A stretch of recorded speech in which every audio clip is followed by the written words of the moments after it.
Thank you so much for joining us. Now, if someone were to tell you they live inside a container, would you take them seriously? That's what we're talking about today, container homes, and they are made by Kenyans. We'll look at that a little later on, but for now, here is the Property of the Week segment.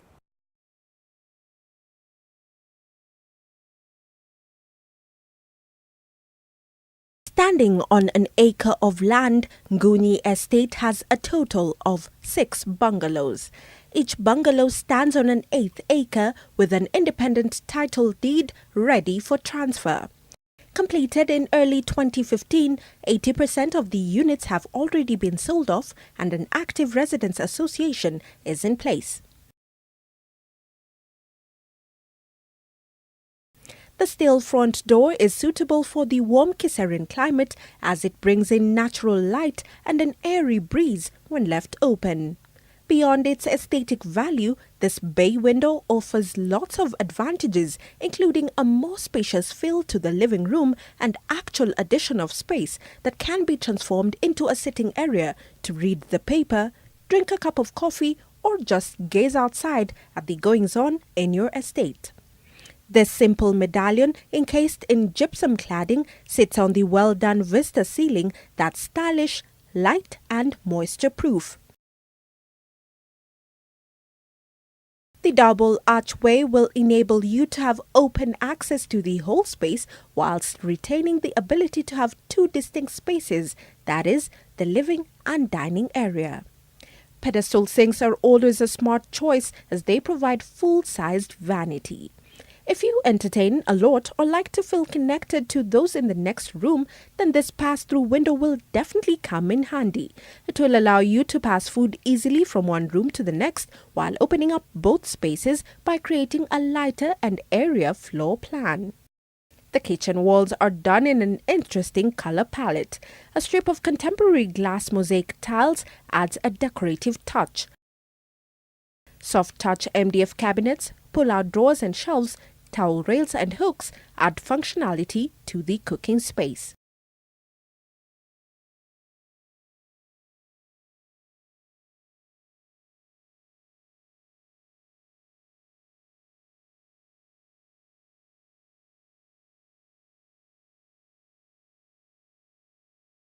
The first bedroom is not en suite. It's characterized with ample floor-to-ceiling MDF wardrobes, curtain and sheer rods that have also been fitted. There is a common bathroom right next to the room that can be shared with the visitors. The second bedroom is similar to the first with ample storage space to cater for whatever you will need to store.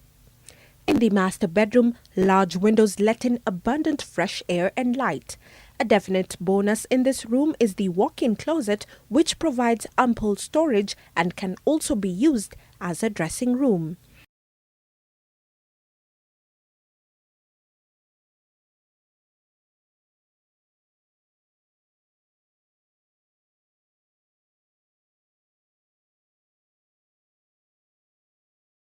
Accessories include mirrors, towel rails, soap and toothbrush holders. Electricity is prepaid. Each unit has a green area on either side of fine graded stone driveway which provides ample parking area. There is enough space here to put up a gazebo if you wish. Water is from a community borehole. Backup water is supplied by a 500-litre water tank that sits in the ceiling. In addition, this type of iron sheet roofing is excellent for water harvesting. The house is 5.6 million shillings, negotiable, and if you buy to rent, you'll collect a monthly rent of 20,000 shillings. Kiserian is a prime residential area that has close proximity to social and economic amenities like major banks, supermarkets, schools and hospitals. It's 200 meters stretch to the main road and then 5 minutes drive into Kiserian town. Border borders and matatus are readily available.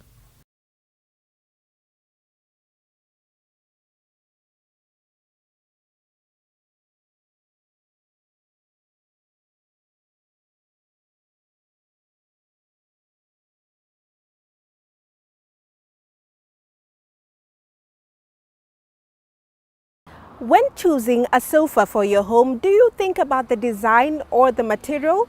Well, that's what we're talking about today in our Property Essential segment, choosing the best suited sofas for your home.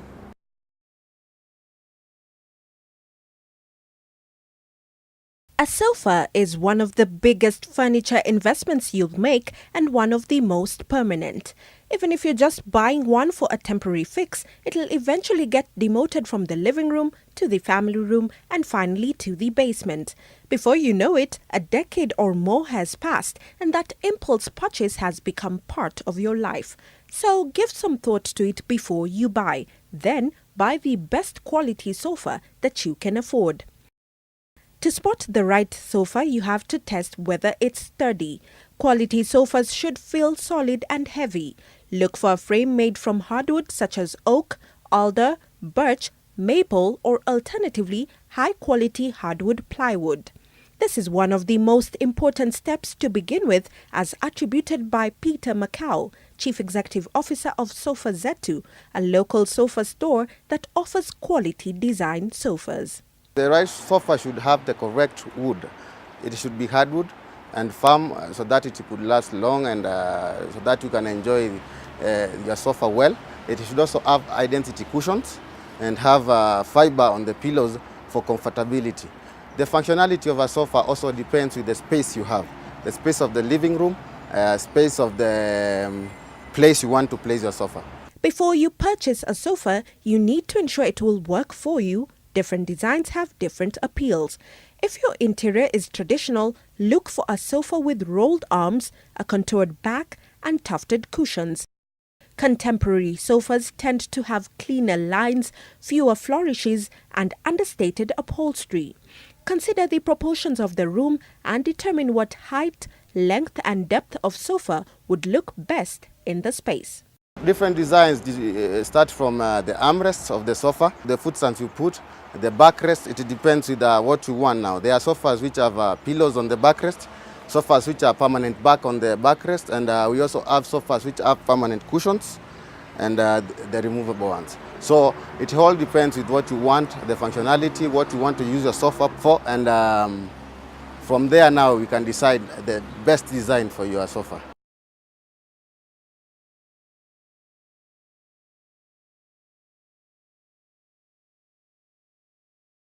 In choosing your sofa, think critically about its size and the space that you have.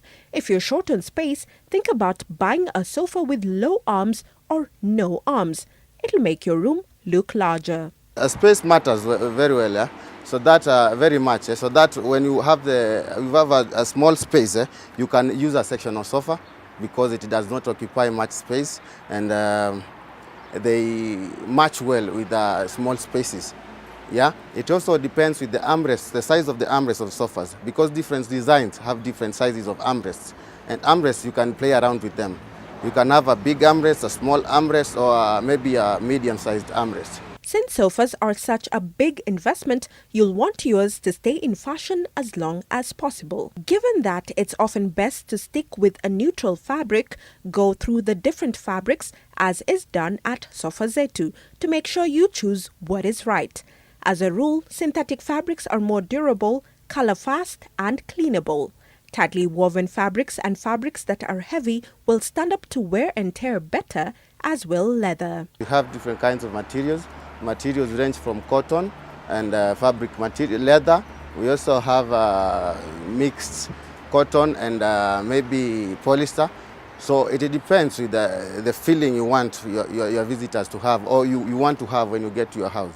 So we have different kinds of them. Like leather is the most expensive. You come down to cotton fabrics, which are also expensive. We also have American suede. We have suede from Turkey, velvet. They are different materials. So you choose the one you want, the one which best fits your house or your home and your space. A sofa is the most expensive piece of upholstered furniture in the living room, and it's also the largest, of course. Therefore, careful consideration should be paid, but please don't drive yourself crazy. Quite frankly, if you stick to the manufacturers with good reputation and quality, you will get value for your money.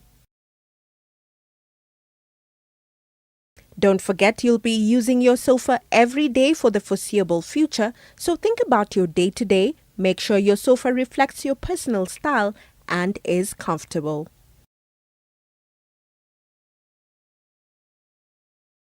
Time now for that quick commercial break, but we still have so much for you. We'll be back right after this.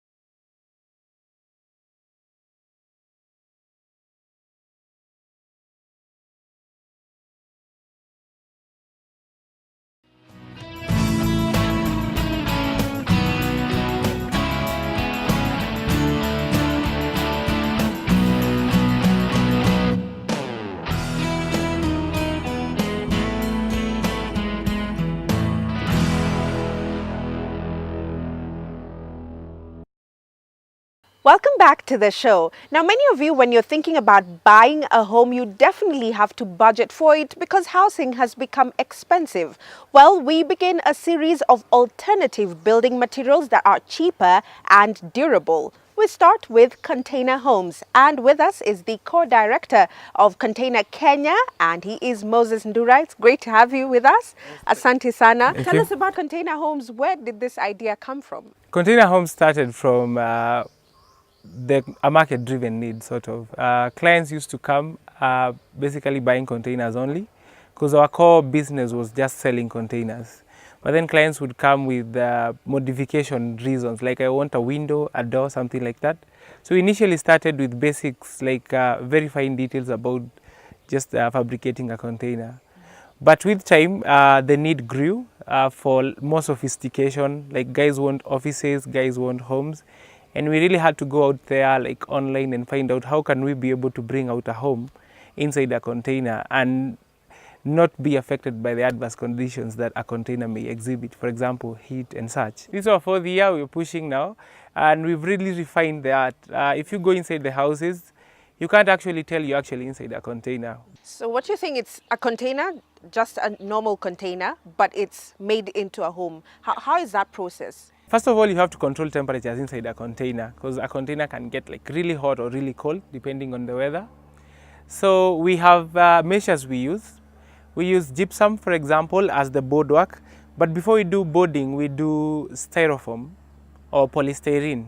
We pad the whole container with polystyrene, creates a very good temperature buffer. Then the whole steel structure comes in to hold in on the boards. We can either use gypsum boards or MDF boards.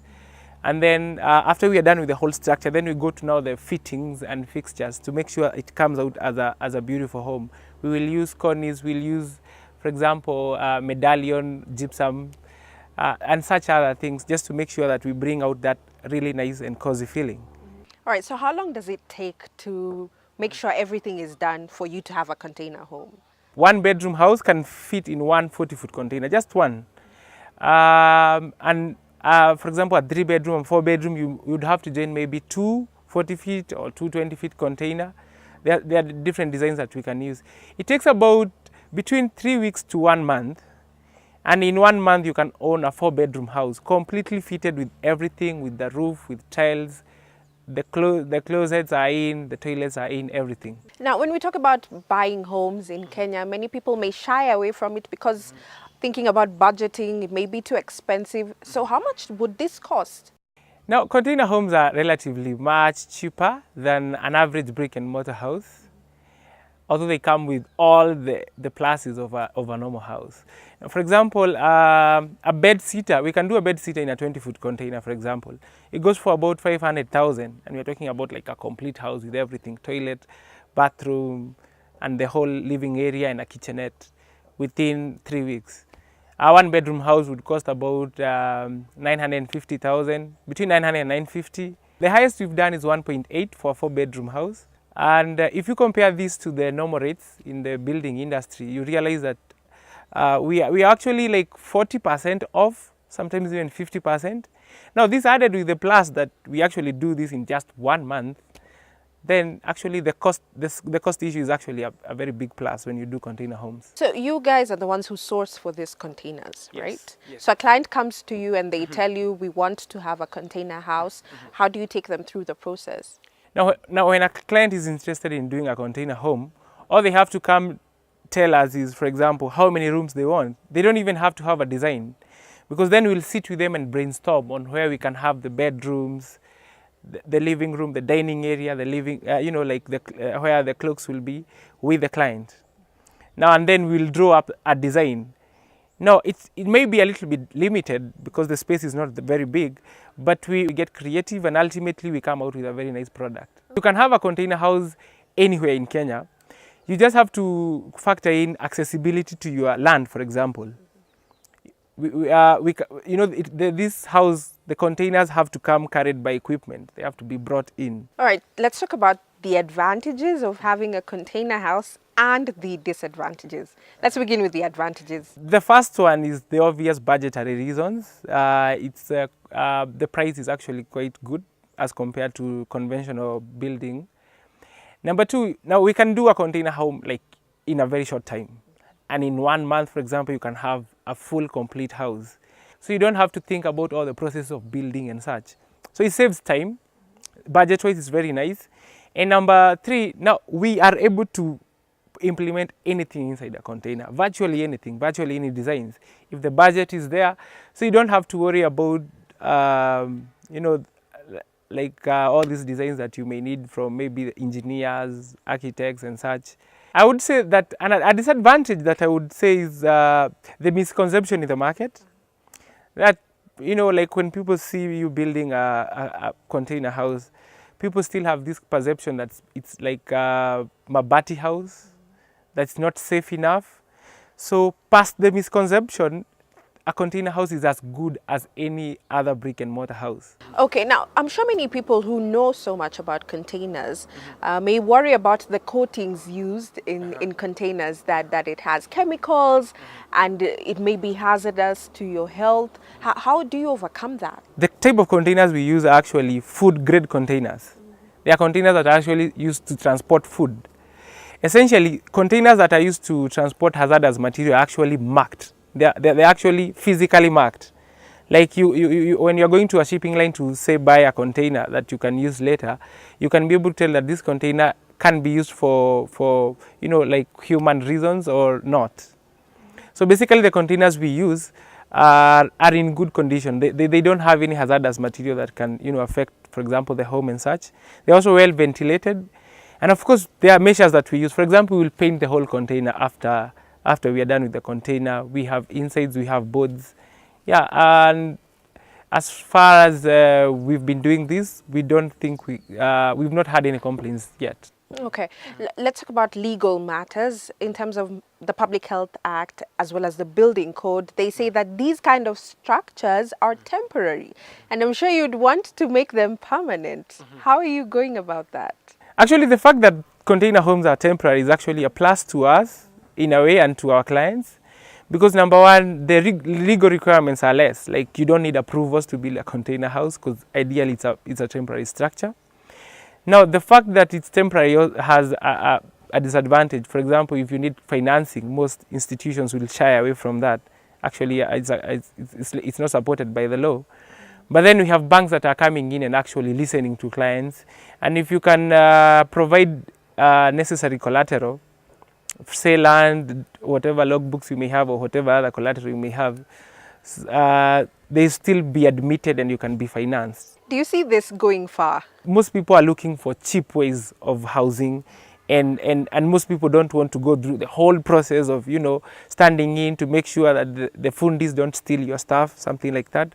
So when you go the container housing way, and you have a budget that you can put in, it's a very fast way of building, and it's also a very good way. And actually, once you go inside a container house, you realize that actually they are much more cozy than most of the available housing options that are there. So if you go to a person who can do a very good container home, then you don't have to worry. It's a very good option. Thank you, Moses, for shedding light. Now we understand what container homes are all about, and it's different but also very unique, and it's also an alternative way of getting a building material that's fast, cheap and durable. So you own a container home. Why did you choose to go the container way? One of the things that I really considered was the turnaround time. Between when I engaged Containers Kenya through Moses up to when I was actually going to have a finished house. And how long was that? We actually started this journey early this month, and just by end of this week, which is around 3 weeks time, 4 weeks time, the house will be complete. Have you always wanted to own a container house? Not really. At some point, I would have actually not agreed to that, to owning a container home. But I think from traveling around and seeing what other people are doing from outside of this continent, then you realize owning a home is not just about brick and mortar. And actually, you can have a very nice home from a container house. How did you go about the process? Did you find it hard when you were trying to find who to contact in terms of getting a container house? I would say yes at first, because there are quite a number of players in this market who are not very straightforward. And I've had friends who've actually landed on the wrong people and ended up losing money.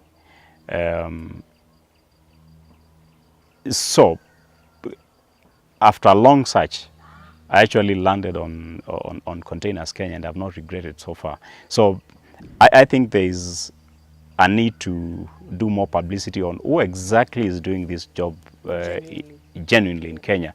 How is the response? I'm sure when you were telling your family or your friends that, you know what, guys, I'm getting a container house. How was that for you? Some guys will actually think twice and say, oh, a container house? Then, I mean, they get surprised first, but then when you walk them through the journey, one, how much you're paying for it, the turnaround time, and actually the finished product, then many people agree to the fact that they also can own a container home. Do you get to a point where you thought maybe I've made the wrong choice? No, no, and I would say no, because I considered how much money I needed to build a permanent home.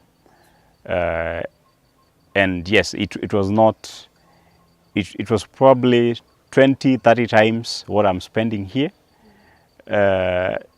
And you can do several kinds of permanent or temporary homes.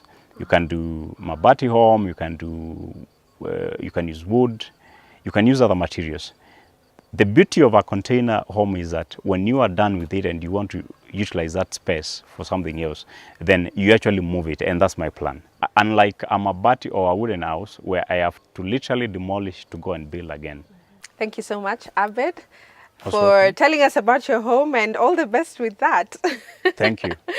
Now you've seen one who actually owns a container home. It's cheaper, it's durable, and it's fast, about 3-4 weeks, and you have your home. So this could be something you would want to consider.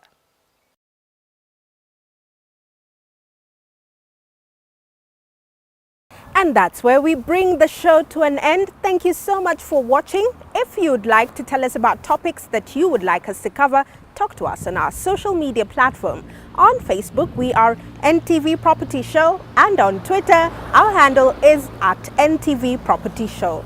Also, you can call us. Our number is 0719 03 8847. We'll see you next Sunday.